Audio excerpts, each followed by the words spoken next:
I'll keep this last one here today. Short and sweet. Okay.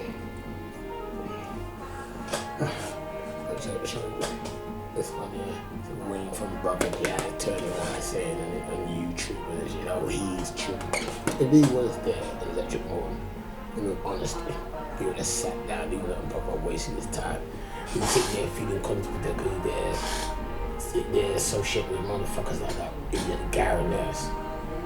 Gary Nurse cannot dance. I'm talking when I say he can't dance, meaning he can't dance. It's complete crap. We still time he danced was the when the camera was on in Electric Ball and those little clips. And I'll be honest, I don't even remember his brother Simon. That motherfucker, he should be called the Lord of Liars. My oh my, the lies out of here, that motherfucker, every fucking word I lie. And then switch on the record button, sit there talking about those motherfuckers in this one. Okay, that last upload, the ex-wife, or the so-called ex-wife, it was just every moment that had nobody to it, man, saying anything like nothing in common, no such thing as any average marriage. Not even 1% of 1% of 1%. Alright.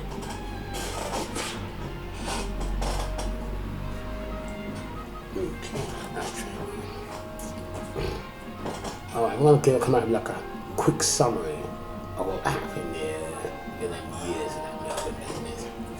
You've seen this movie Casino. Robert De Niro and James Wood and Sharon Stone. Carol, she's Sharon Stone. I'm Robert De Niro and Melvin is James Woods. You want to know what I'm talking about here? Gotta watch this fucking movie, I swear. They know exactly what I'm talking about. The accurate description to a certain degree. Anyway, getting back to that very first trip in Bolton. Now, I'm not gonna come out with the main fucked up shit that happened on that trip. I'm gonna tell a few people. I see somebody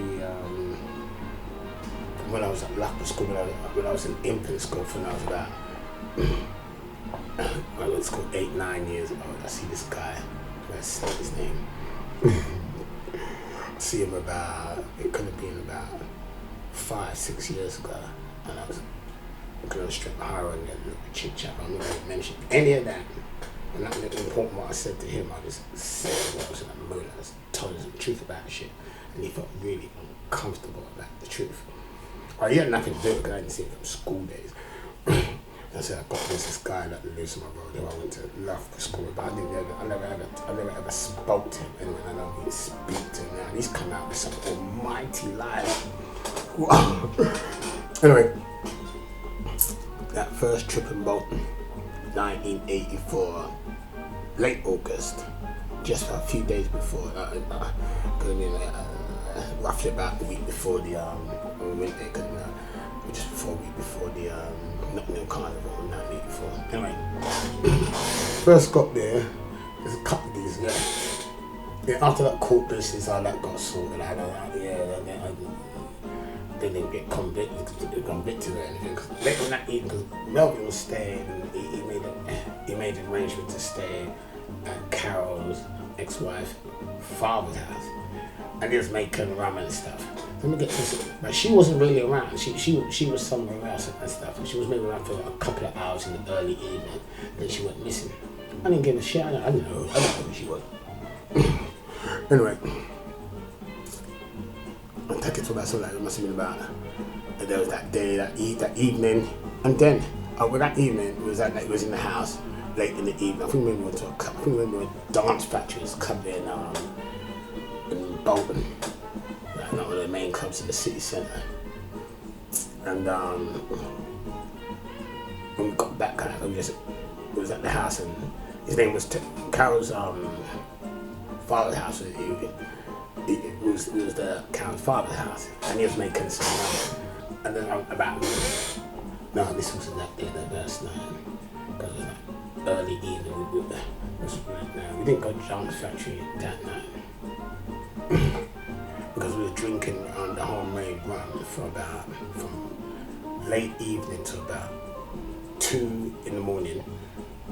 Smoking drugs and drinking this rum. I fell asleep. I was completely out of it. The rum was like potent. It was really strong rum. I was smoking weed, but I fell asleep. And the next night, bang! Melvin woke me up. But it was a few of us fell asleep. A couple of us fell asleep. We was there in the front room was smoking, and we got first drunk and smoking. Maybe one or two was, maybe one was still awake. And Melvin received a phone call. He was on the phone call to Carol, and this was about, it could have been about 3 in the morning, about 3 in the morning. Get up, let's go, said Melvin. What's that? I'm smoking this, I wasn't smoking this spliff. I was out of it. I must have been sleeping for about an hour or so. I jumped up. What's going on? A few of us jumped. Let's go now. He was on the phone to Carol. And she's calling him to the rescue because she's in trouble. Carol's at there was this girl who was her friend. She's at her house. And apparently what happened was she's saying to Melvin on the phone in her father's house, that she's in trouble. There's this guy from Manchester is at a friend's house, and there's a big ruckus going on. And that's all he explained. And then where Carol's father's house was, we got up, we had to get dressed, and I put a little jacket on that, and then we ran. I don't know where we was going from Carol's father's house. We ran it could have been about just over 3/4 of a mile, but we was young. We was like 18, 19 years old, and obviously quite young and fit and stuff. Ran all the way because apparently he just gave a minor bit of information. Oh, she's in big trouble. Like, this guy could be beating her up, and his boyfriend from Manchester Moss side, and she was at his girlfriend, a friend's house. So we ran 3/4 of a mile down the road. Boom. Didn't stop. Ran. Got to this house. It wasn't a house. It was a flat. I think it was a flat. It was like a 2-story flat or something like that. Got to the flat, and I think the guy just went or something. He couldn't have it. Well, we was just standing back and everything. Yeah, I think his name was the guy from Manchester. I think his name was Mark. I don't know if he was a friend with him.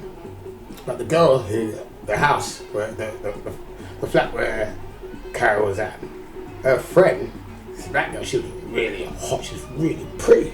I think, shit, who's this chick? They remember. She remembered. She remembered her name.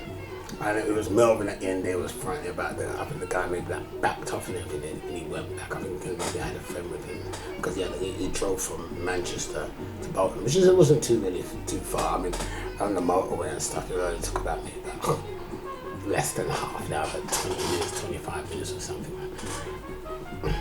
And then after that ruckus, I was at Flex. There's about 4 or 5 of us. With Melvin and stuff, and he was there. Didn't know what was going on. I was half asleep. I'm following this motherfucker around. Didn't know what was going on. I'm drunk. Just woke up, smoking spliff. Could be about 3 in the morning. Could have been even 4 in the morning. I don't know. Maybe some of those motherfuckers there remember. He was on that trip. Was it Brooks on that trip? Manager from North London. Mark Sutherland, I was there. Morris Buchanan, Melvin, me. I can't remember. This came to mind. I remember, yeah. This is the next day.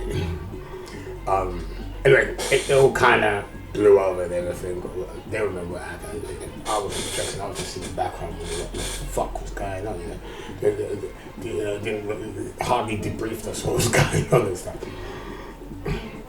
And then the guy went back to Manchester, his friend, and we went back to Carol's father's house. And now it's just going to be that kind of this And then it was the morning. I just get to the morning. By that time, I think Carol came back. And she was at the house early hours in the morning. I don't know what time she got back. And she was in the bed. I was just in the house. I was just walking around, and her bedroom door was open. And she was in the bedroom. Her brother was there, Chrissy. She used to call him Chrissy, or Christopher Walker, his name. She's always, I remember I called him Chrissy once. I didn't call him Chrissy once, and his name was Christopher. I said Chrissy because that's what she used to call him, Chrissy, his name was Christopher. And Christopher, he remember his friend who was there at the house. It was his same age. I think Christopher was he was only 15 years old as her brother, and his friend must have been the same age. And Carol was in her bedroom, plaiting his hair. I don't know if he's putting some beads in there. Them stars when they got to the bed, where they have their hair plaited. I mean, years ago, that music star, his name was 15 years ago, and his name was Lamar. He had his hair plaited like that. She was plaiting his hair and stuff. And once I just walked in, and I couldn't believe what I saw. He was sitting on the bed, and she was bending over behind him, doing his hair. And she had this short nightie on. Right? She didn't give a shit, because she's a stripper. I don't know, she was maybe just an expeditionist. But all I say is, she didn't leave nothing to the imagination. Could see everything. I was like, what's this? And the brother standing there, Christopher, he must have seen everything. Cool, I can believe it. Like that wasn't really the big deal. Alright, I'm gonna show some. Yeah. And in the afternoon, but that was no business. I remember that day. Leisha Seaton, they lived opposite her friend. There was this girl I knew that, got to know her a bit better after Leisha Seaton. She went out with Melvin and Morris and stuff, and she lived in the house opposite, the house opposite, the 2-1's house. The father, his name is called him 2-1. And opposite the house was Carol's friend. Her name was Leisha Seaton. But she had other friends. She was friends with all of them. Carla Seaton. She had a sister, Lola Seaton. Lola Seaton. She was she had a boyfriend. She was about 50 years old, and she was there with her boyfriend. I didn't say one word to her. She was just around like this and stuff. And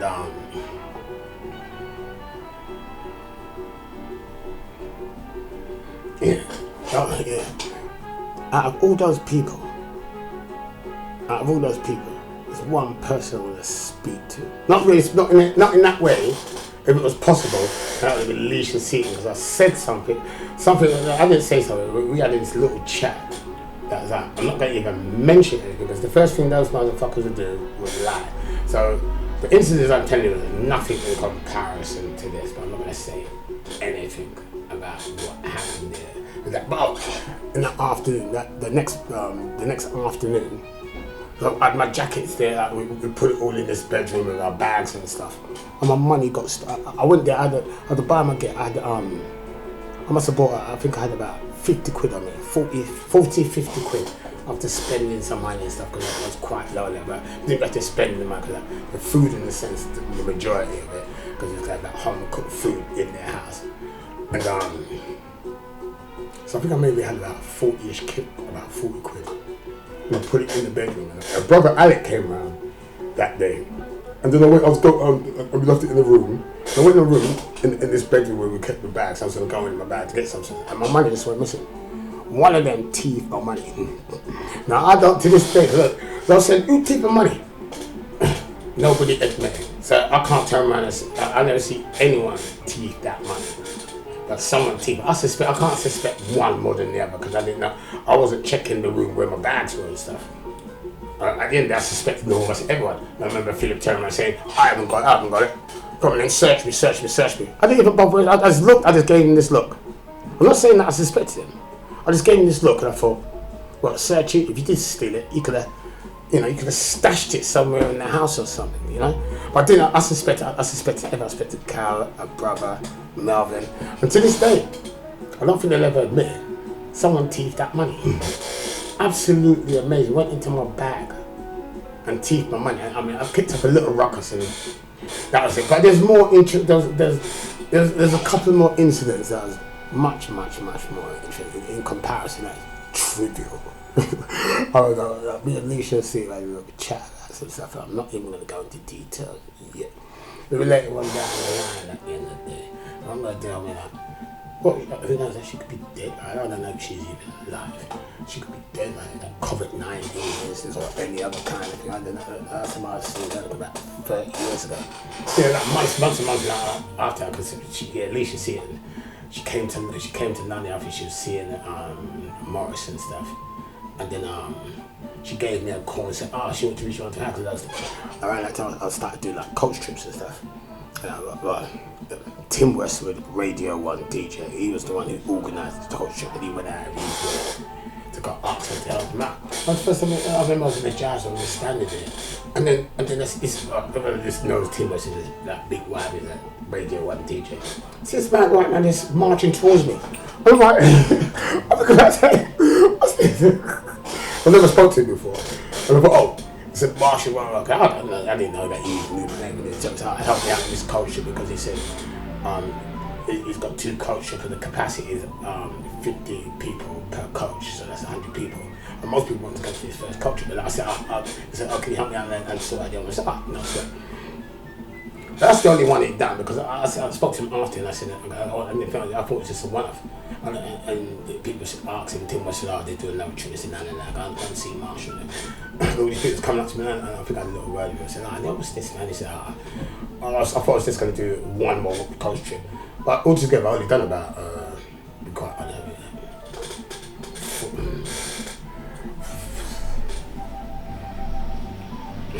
4 or 5 coach trips, including that one, maybe like 5 altogether. Because they were rubbish. That's what a lot of people dropped on this and stopped doing. There's an extra coach trip. Had capacity in the first one, 50 people in the coach. And after that, there was about 50 because there was people from downstairs, Electric Ball, the funk, soul, boogie room, and upstairs, the jazz room, jazz funk.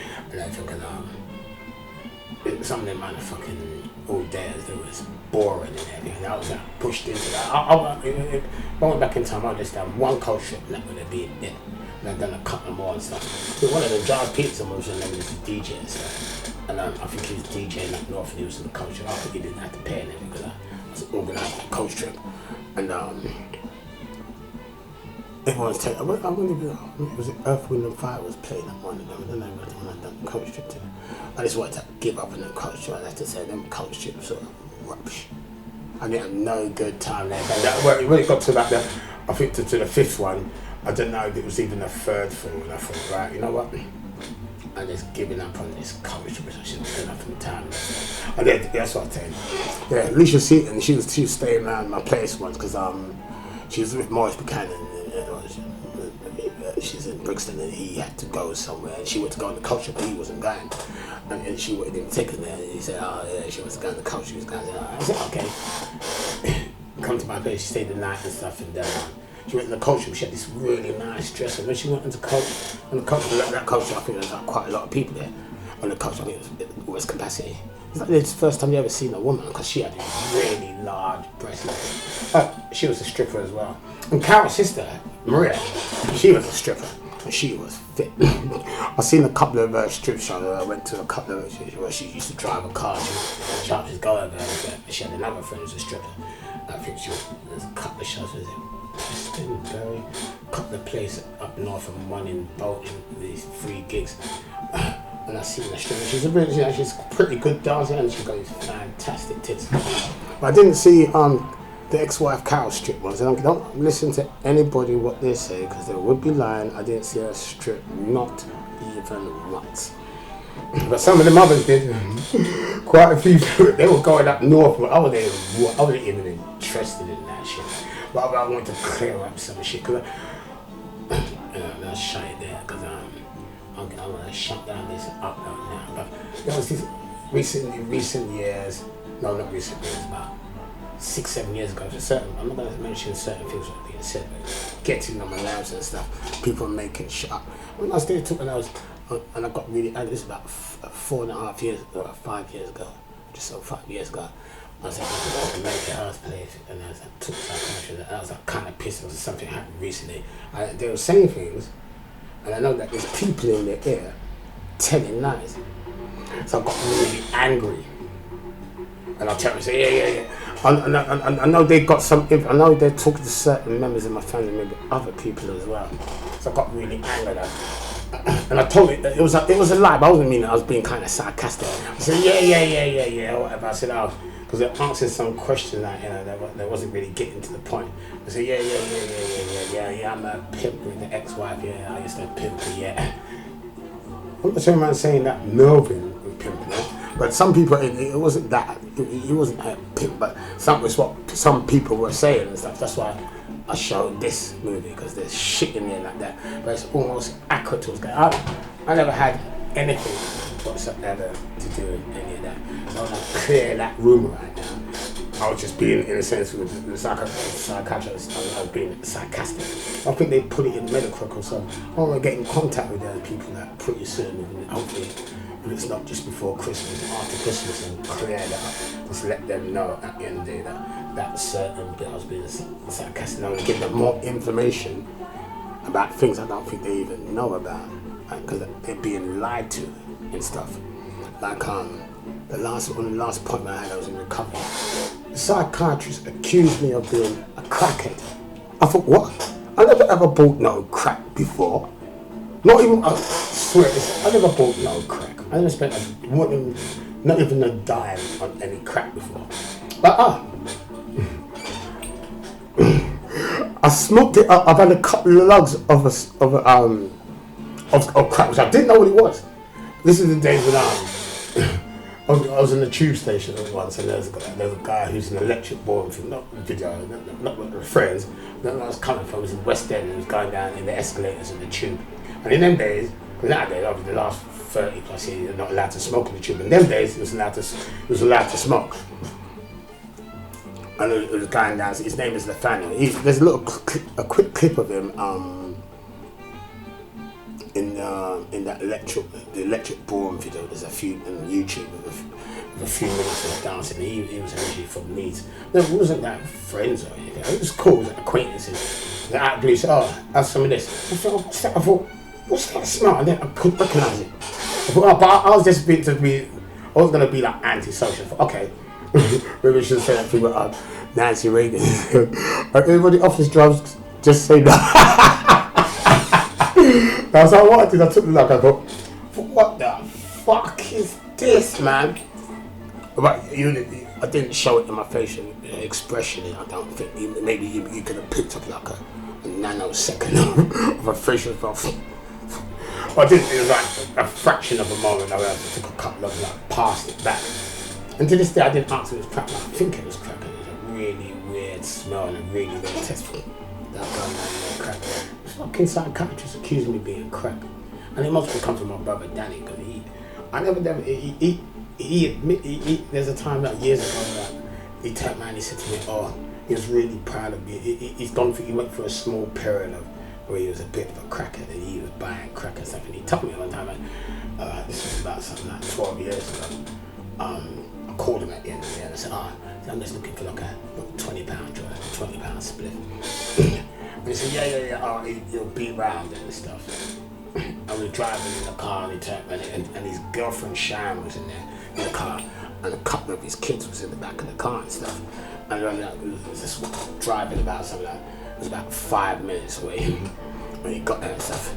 And then they just went round the corner there. And then he was just driving into me now. He was reminiscing about the past about how proud he was to be a crackhead. So he's the number one suspect. He's been going to them people, making up shit. But when he turned around, when the shrink called me like a crackhead, I said, no, I ain't the crackhead. You're the crackhead. So I started getting angry. I thought, where's he getting this information from? I don't know. What? So there's certain people, members of my family, going there, talking to these people, making up shit. But I'm gonna be contacting them in the next few weeks, giving them some information about them, so they know they're being misled. So it's getting a bit out of control. These people and these lies, you know, like runaway train, lie after lie after lie. And I'm just sick and tired of their lies. I mean, and they'll ask me why they carry on that, but it's always been like that. I've never really been close with them, and that they've always had this hate. I'm gonna read out this letter. Got a couple of letters there. One that I said about a couple of minutes ago. I just told him that I hated him, and he sent a letter back, because he sends a lot of letters. He puts letters in the post. He doesn't post them. He puts stuff in my post, and he doesn't put his name and his address. And the letter I sent him was yesterday, day before, on 3rd. I mean, at the end of the letter, I turned him around and I said, make sure you put your name and address. No, put it. I've got the shower letter here. I'm not going to go looking for it now. I'm going to shower the next couple of days. Right at the end of the letter. It's only a 1-page letter. Sharon's letter was 13-page letter. Danny one was just 1.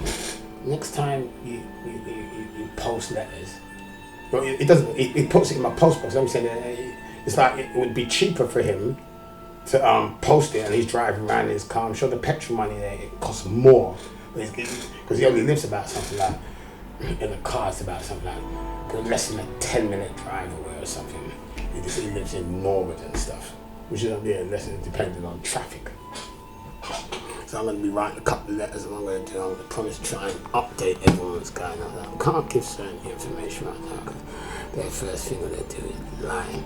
There's 1 or 2 things I need to ask them about. Okay? I think they're looking for that fucking letter. Put these letters there, and then I forgot to get that one there. I've got it, so I'm going to be around 5 minutes looking for the letter. So what I do a few uploads in the next couple of weeks or so. And then I'll read out some of that. I've got to cover up 1 or 2 bits of sensitive information and shit.